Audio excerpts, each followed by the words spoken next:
In the aftermath of DC's Dark Knight's Metal number 6, the world will never be the same. And what does that mean going into No Justice? Let's see how that story impacts the future of DC Comics. What's up, everybody? I'm Stan, and welcome to Detail Comics, where we go over comics in detail. This is going to be about Dark Knight's Metal, what its influence has on the DC Comics universe, and how it's going to impact No Justice and everything moving forward. How this reboot, relaunch, restructuring, rebranding, whatever is really going on in DC, what that's really going to mean, and how that's going to impact the DC Comics universe. So make sure you subscribe to get more videos like this every single week. So the first thing that I want to talk about is DC's Dark Knight's Metal, which I'm going to be doing a full review of, and if you want a little bit more information, or you're watching this a little bit later, then check out the card that's going to be up in the upper left-hand corner to go to that review directly. I'm going to go in depth on that, but what it really means is that the wrap-up of DC's Dark Knight's Metal is going to crack open the continuity of everything. First off, we of course get our final confrontation with Barbatos. We've got a couple surprises, a little bit more discussion around Element X and how that really impacts the DC universe, and then cracking the wall between DC and the rest of the unknown portions of the DC Comics universe. So it's got really serious impacts, and that's going to lead directly into No Justice. So with the events of DC's Dark Knight's Metal, we actually see a situation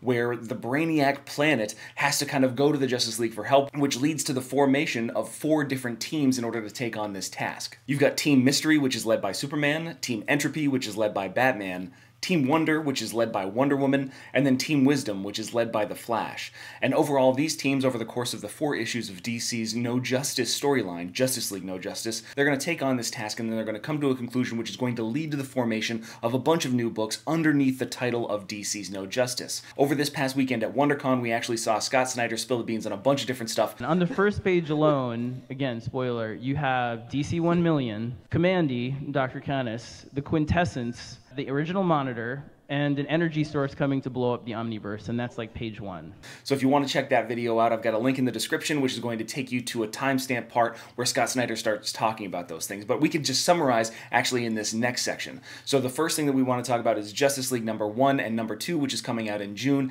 and that is going to include a brand new team, which includes Martian Manhunter and Hawkgirl. So you've got this basic team that's going to be forming the foundation of the Justice League, and we've got Jorge Jimenez and we've got Jim Chung on art. These are things that we already knew. However, the other things that come out of that are the other Justice League teams. We have Justice League Dark, which is actually championed by Wonder Woman, and we have Zatanna, we have Swamp Thing, we've got Man-Bat, we've got Detective Chimp. So these guys are going to head out into the magical, mystical portions of the DC universe and kind of tackle all these changes in magic themselves. We already saw that Wonder Woman's book is going to be impacted by the dark gods from the dark multiverse after the impact of DC's Dark Knight's Metal, but this is going to be a team focused specifically around Wonder Woman and combating magical calamities that come from that dark multiverse. We also have Justice League Odyssey. So Justice League Odyssey, which includes characters like Azrael, they've got Starfire, they've got Jessica Cruz, Cyborg, and Darkseid. Darkseid is going to be a member of the Justice League, but it's not the Darkseid that you remember. This is the Darkseid that was turned into a baby, recently became a young adult. He hasn't become the despotic ruler and tyrannical overlord of Apocalypse yet, so he's